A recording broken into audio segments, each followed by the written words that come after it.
I never thought I'd be standing in the middle of a dusty Montana ranch wedding, feeling like the villain in my own son's story.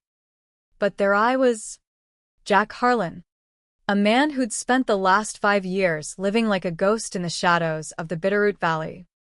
My old Ford pickup, with its faded paint and creaky doors, sat parked among the shiny SUVs of the guests. I wore my usual Wrangler jeans and a thrift store button-up, the kind that screamed hard times to anyone with eyes. My son, Cody, was marrying Laura Benson, a sharp-eyed elementary school teacher from Missoula who'd swept into our lives like a summer storm. She thought I was just a washed-up ranch hand scraping by on Social Security and odd jobs. Little did she know, I'd built an empire in silence, and her threats were about to unravel everything. Let me take you back to how it all started. After my divorce from Diane in 2020, I chose to disappear into simplicity. We'd been married 32 years, raising Cody on our small spread near Hamilton. I sold off Harlan Agritech, the irrigation systems company I'd grown from a backyard invention into a multi-million-dollar operation. Right before the split, Diane walked away with half, about $4 million, and I let her. She remarried a flashy real estate guy from Bozeman, and Cody, then 28, sided with her. Dad. You've let yourself go, he said during one of our tense calls. Mom's thriving, but you're just existing. It hurt, but he wasn't wrong on the surface. I moved into a tiny cabin rental for $800 a month on the edge of town, the kind with leaky roofs and neighbors who blasted country music at all hours. My truck had 200,000 miles on it, and I shopped at the local Walmart for everything generic brands, clearance racks. To the world, I was a man defeated by life. But that was the point. The divorce taught me a brutal lesson. Money changes people. When folks know you've got it, they start expecting handouts, calculating every smile. Diane's new husband had eyed her settlement like a vulture on roadkill. So, Ihidmina. after the sale, I invested quietly in commercial real estate, warehouses in Billings, a strip mall in Kalispell, and watched it grow to over $15 million. I set up a trust for Cody, 2. accessible at 35. I wanted to see if love could exist without the dollar signs. Turns out, it couldn't, at least not with Laura around. Cody met her 2 years back at a tech conference in Seattle. He was a software developer pulling $110,000 a year, working remote from our old family ranch that I'd quietly bought back under a shell company after the divorce. Laura moved in fast, charming him with talks of family and future. But from our first meeting, her eyes scanned my cabin like she was appraising it for auction. So, you're retired, she asked, sipping coffee from a chipped mug. Must be peaceful. Her tone said otherwise. Over time, the digs piled up. At barbecues, she'd quip, Jack, let me grab the bill, times are tough. Right? Cody would chuckle awkwardly, never stepping in. It stung, but I played along, testing the waters. As their wedding neared, Laura's hints turned to demands. They'd picked a $750,000 ranch-style home in the valley for bedrooms, Bon. acreage for horses. Good families pitch in for the next generation, she'd say, eyeing me. My folks helped my sister with her place. Cody's savings were drained on the wedding, an outdoor affair at a dude ranch venue costing $12,000, complete with hay bales, string lights, and a bluegrass band. He maxed cards for her dream. I knew the ask was coming. 3 days before the big day, Cody called. Dad. Laura and I found our dream spot. But the down payment's steep, about $150,000 for 20%. If you could chip in even a little, We'd repay you. I heard Laura murmuring in the background. I'll think on it, I said, my gut twisting. This wasn't just about money, it was about family. Laura had been gushing about kids 2 or 3. Soon. Grandparents are key, she'd say. Supportive ones, who can help with everything from babysitting to college funds. The implication: prove your worth, or fade away. The wedding day arrived under a clear Montana sky, the Bitterroot Mountains looming like silent judges. Guests mingled in cowboy boots and sundresses. During cocktail hour, beers and whiskey by a bonfire pit, Laura pulled me aside to a quiet spot near the corral. Her lace dress shimmered in the sunlight, but her eyes were steel. Cody mentioned the house, she said. We need that down payment. Jack. Not a loan, a gift. For your grandkids' future. And if I can't, I asked. Keeping calm. She smiled thinly. Then maybe those grandkids grow up, knowing only my parents. They're in Idaho, ready to step up. Cody deserves a father who invests in family, not one who's, well, checked out. It was extortion. Plain as day. In Montana, family law favors involved grandparents. But threats like this could backfire in court if proven. Still, the fear hit home. I'd lose Cody forever. Never bounce a grandbaby on my knee. I'll answer tonight, I said. During my toast, her eyes lit up. Make it special. Show everyone you're that kind of dad. She walked away, but she'd lit a fuse. Ideira tapi. Sarah Klein. Months back when Laura's money talk fell off, Sarah uncovered 3 prior engagements, similar stories, targeting guys with potential families, pushing for gifts, vanishing when exposed. Legal docs showed she'd changed her name twice, dodging small claims. I had proof. Plus my old friend Judge Elias Grant, who'd handled my business sale and was officiating as a favor. Everything was set. As photos wrapped, Judge Grant sidled up. Jack. Good to see you. How are those investments treating you? Loud enough for Laura to overhear. She paused. Confused. Why would a judge chat investments with a broke old-timer? It planted the seed. The reception kicked off with laughter and line dancing under the big Montana sky. The Dude Ranch venue buzzed with energy, tables laden with barbecue, coleslaw, and pie. I nursed a soda by the bar, watching Cody beam at Laura. He looked so young, so hopeful. Memories flooded, teaching him to ride horses on our old spread, late nights fixing tractors together. I'd built Harlan Agri-Tech for him, sacrificing weekends so he'd have choices. Now, here we were, fractured by secrets and greed. Laura's threat echoed in my head. In the West, family ties run deep, but so do property laws. Montana's grandparent rights require proving a bond, and alienation could lead to custody battles. But I wasn't after revenge. I wanted truth, maybe even healing. Sarah's portfolio waited behind the bar. Bank statements. Property deeds. Her background check. Judge Grant nodded from across the room. Ready if needed. Dinner passed in a haze. Toasts began. Laura's dad praised her ambition. Cody's buddies joked about his coding skills. Then it was my turn. Microphone in hand, I stood before 120 guests, friends, ranchers, tech folks from Cody's world. Laura smiled expectantly, thinking her win was public. Folks, I started, voice steady like a calm before a storm. I'm Jack Harlan, Cody's dad. Watching him marry Laura today fills me with pride. Marriage ain't just vows. It's about trust, support, facing hard truths together. I paused, locking eyes with Laura. Cody, you've built a good life.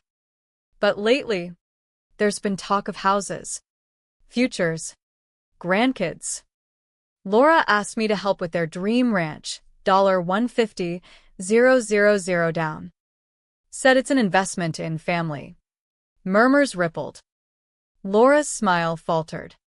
Cody shifted uncomfortably. I thought long about it. I continued. See, after my divorce, I chose simple living. This cabin, this truck, they're real. But what y'all don't know is I sold my company years back. Invested smart. I'm worth over $15 million today. Ranches. Warehouses. A trust for Cody. Gasps echoed. Cody's jaw dropped. Laura went pale as a ghost. But I hid it to see if love was genuine, not transactional. Laura, you threatened to cut me from grandkids unless I paid up. That crosses lines. I've got proof of your past, engagements where you pushed families for money, then bolted. I held up the portfolio. 3 cases. Name changes. It's fraud territory. Laura. In Montana, that's prosecutable. Wire fraud if cross state lines. She stood, voice shaking. This is lies. Jack's manipulating everything. Judge Grant rose.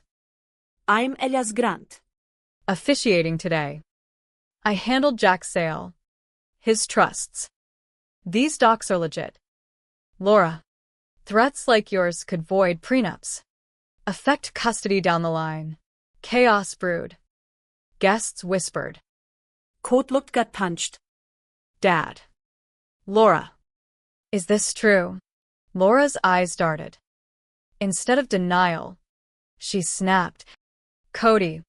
Choose now, me, or this liar who's hoarded millions while you struggled. It was her mistake. Cody's face hardened. Struggled? Dad offered loans. Advice. You push for gifts. Insulted him constantly. I stepped in. Softer. Son. This ain't about choosing sides. It's about seeing clear. Laura, you could have built real family. Instead, you schemed. Tears welled in her eyes, not remorse, but cornered fear. I just wanted security. My folks lost everything in the recession. I thought you'd take from others, Cody finished.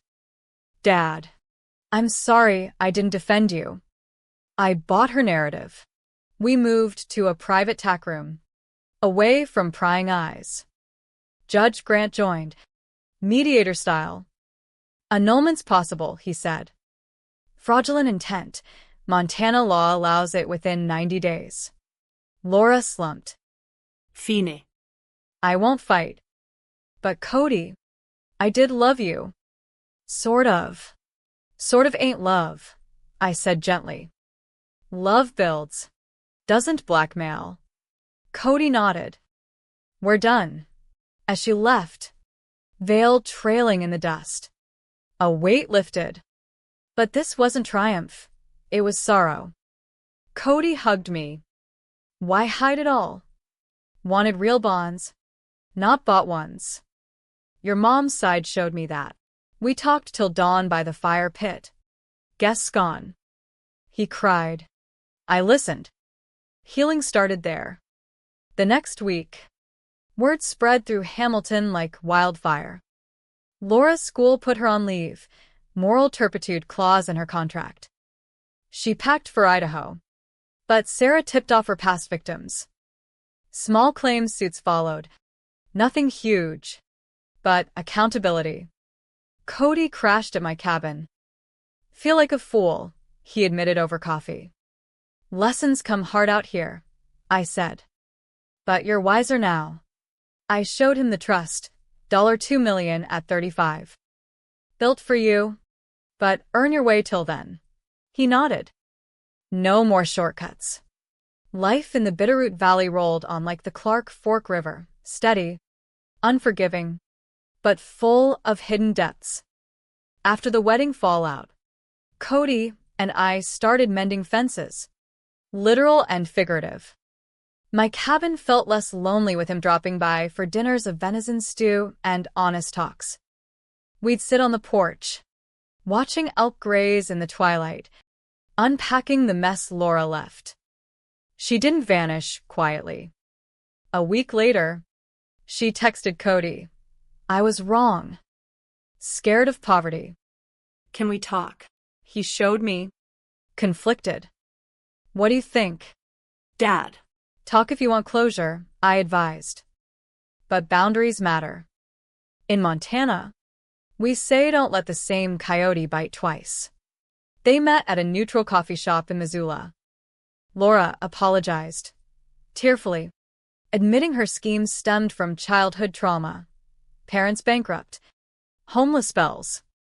I targeted families like yours to feel secure, she confessed.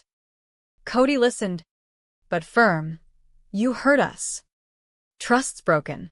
Back home, he shared, she's seeing a therapist. Wants to make amends. Amends take time, I said. Actions over words. Legally, things clarified. Judge Grant filed the annulment, uncontested, citing misrepresentation. Montana's no-fault divorce laws helped, but the fraud angle sealed it. No alimony. Assets split clean. Laura returned the ring. Cody sold it to pay debts. Her past victims pursued civil suits, one in Idaho for $20,000 in gifts under false pretenses. Sarah connected them. I quietly funded a group lawyer. Not revenge, justice. As weeks turned to months, Cody threw himself into work, coding apps for ranch management.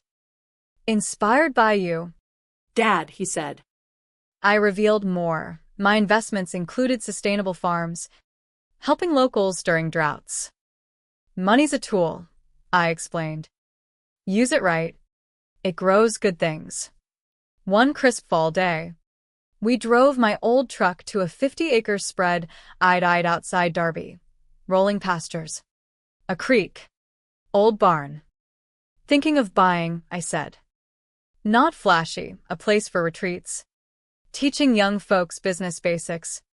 Family counseling maybe. Cody's eyes lit. Like healing what we went through? Exactly. Call it Harlan Haven. He grinned. Count me in. We bought it for $920,000 cash. I kept the cabin for simplicity, but the ranch became our project. We renovated weekends, fixing fences, planting orchards. Cody met neighbors, including a vet named Sarah, no relation to the PI, kind, independent, with her own horse ranch. She's real. Dad, he said after their first date. Doesn't care about money, asked about my coding, your stories. Good sign, I replied. Love lifts, doesn't leverage. Laura resurfaced indirectly. Through a mutual friend. She donated to a Missoula homeless shelter, her old fears. Then, a letter. Jack. Cody, I'm sorry. Therapy's helping. No excuses. But I wish you well.